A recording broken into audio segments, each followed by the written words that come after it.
Indiana football is under attack.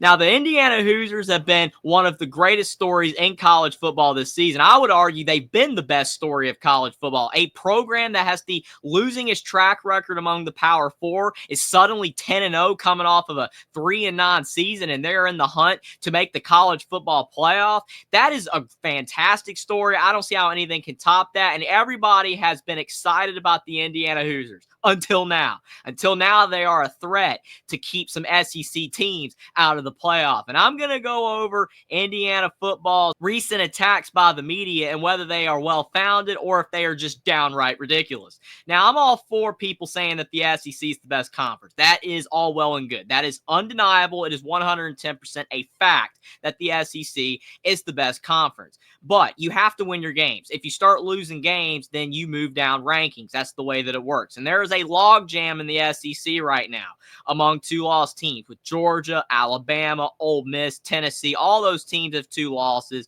and they are still in the hunt for the college football playoff. And some of them are kind of maybe on the outside looking in right now if things don't break their way. And teams that stand in their way are Indiana, Penn State, teams from the Big Ten that have had easier schedules, yes, but they have been winning their games, especially Indiana. They are undefeated. Penn State has a loss to Ohio State, but this is where this game comes in. Indiana plays Ohio State coming up this week, and it is probably the biggest game in Indiana football history without a doubt. There's been big games in their past, but you got to go like 50 years ago to even discuss any big games for IU that have really had substantial meaning. Maybe the 2020 Indiana-Ohio State game, you could say, had a massive argument as well to be the biggest game in their history recently, but still, there were no fans in the stands in that season. It was the pandemic year, and Indiana lost, but still, that was a massive game. But this game right here, a top 5 matchup, if Indiana wins, they're definitely in the college football playoff. They're going to make the Big Ten title game, and if they lose this game, they still probably are going to make the college football playoff. But that's where media analysts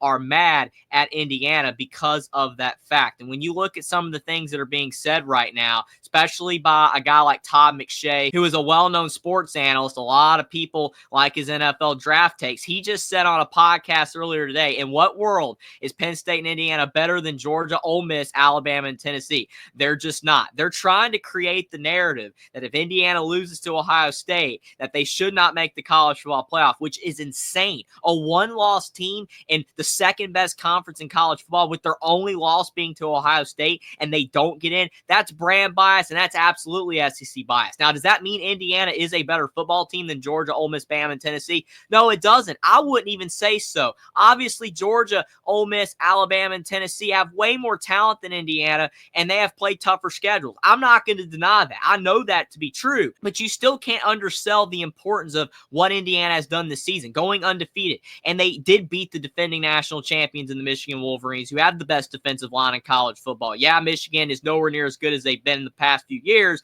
but that's still a big win. They knocked off Washington, who made the playoff last year. They beat UCLA on the road in the Rose Bowl for the first time ever. I know none of these teams are playing that well this year, but it's still impressive. They destroyed Nebraska, who had a 5-star quarterback that everybody's been raving about in Dylan Raiola, and he did not do well against Indiana, and he played better against Ohio State, the team Indiana's about to face. But because Ohio State's a brand, and even Penn State's a brand to a lesser extent, they're getting more of a pass. But Indiana's just getting gut-throated by the media saying that they should be left out of the college football playoff with a loss to Ohio State. That's basically what this is. And I don't agree. I just don't agree. It does not mean Indiana is better than these teams. Georgia, Ole Miss, Alabama, and Tennessee, I would absolutely say are better football teams than Indiana because they have the talent. But Indiana just doesn't have the talent. But this is where things get even crazier when it comes to Indiana's attacks. It's not just Todd McShay and others saying Indiana shouldn't make the playoff. Now people are saying Indiana bought their team, which is absolutely hilarious. Tommy Tuberville, a sitting U.S. Senator who was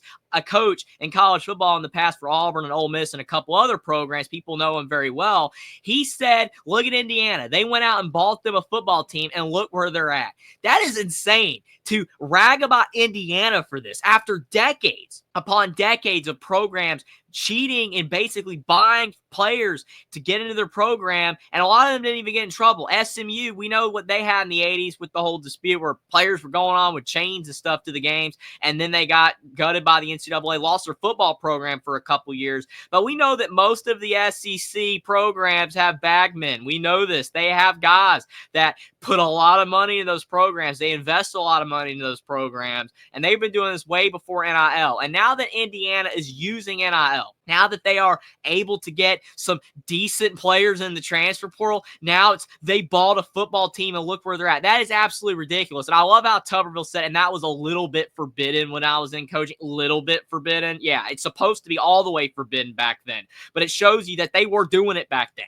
It shows you that those programs, specifically in the SEC, have been paying players for decades, and they've been getting away with it. But now that Indiana is able to use the legal system of NIL, where every program is able to invest money into a school and pay players to come, and Indiana gets a bunch of 2 stars and 3 stars, like I wrote on Twitter/X earlier today, now people are upset about Indiana and saying that they're not legit because they bought a football team, but they're still not better than Georgia. Well, no crap, they're not better than Georgia. Todd, McShay, but you're going to go off about Indiana for buying players when Alabama, a team that I love the Alabama Crimson Tide, but we know that Alabama's been buying players for decades. We know that. We know the LSUs, the Auburns, all these programs have. Ohio State probably has as well. And that's the funny thing, too. Indiana's about to be playing Ohio State, and now in the NIL era, we're talking about the Ohio State Buckeyes getting guys basically with a $20 million NIL budget. Indiana has like a fifth of that, but still, we're attacking Indiana for buying a team and being undefeated. Can't you just let Indiana have their day? They are literally 10-0 for the first time ever in their history, and yet you're going to attack them, Tommy Tuberville, saying they bought a team. Shame on you, Tommy Tuberville. You don't know college football at all, even though you were a coach for a long time, because if you did, then you wouldn't have said one of the dumbest statements that I've ever seen by a well-respected person in government and a former coach. It's absolutely ridiculous of you to say that. If you're going to go off about a program, why don't you go off about Alabama, that you were a coach at Auburn, and go off about your rival, not Indiana. That's just a ridiculous hill to die on, and it's hilarious. I love it. Keep the attacks coming. It's okay. Like I said, I'm an Alabama fan as well. Love the Alabama Crimson Tide, but I know that they're not the cleanest program in the world. But to attack Indiana, the losingest program in the Power 4 history, never has had any success, and now that they finally are having 1 year where they get a good coach, they're going to keep Kurt Cignetti as well, and they brought in a bunch of 2 stars and 3 stars. That has set people over the edge where, no, we're done with IU. It's not a feel-good story anymore. We got to do everything we can to shift the narrative that they don't belong in the playoff, and that now that they bought their team, we'll see if we can get them in trouble. Absolutely ridiculous. I don't think it's going to land anywhere, but it does show you how far the media and other people will go to drag a good story down when it doesn't fit the narrative that they want to set. But let me know what you guys think in the comment section down below about Indiana football, the great story that they've had, that now people are turning on them, saying they shouldn't make the playoff. They have no shot against Ohio State, which we'll see on Saturday. Not saying they're going to win, but they do have a shot to get that job done. Knocking off the Buckeyes would be huge and would definitely shut up the argument about Indiana missing the playoff, but also about them buying a football team as well, which everybody's doing it now. It's legal to do it, but Indiana's the program people are attacking. But let me know what you guys think. But subscribe to the channel if you like football content. Like this video down below. Follow me on Twitter as well. Link is in the description, and I'll see you next time.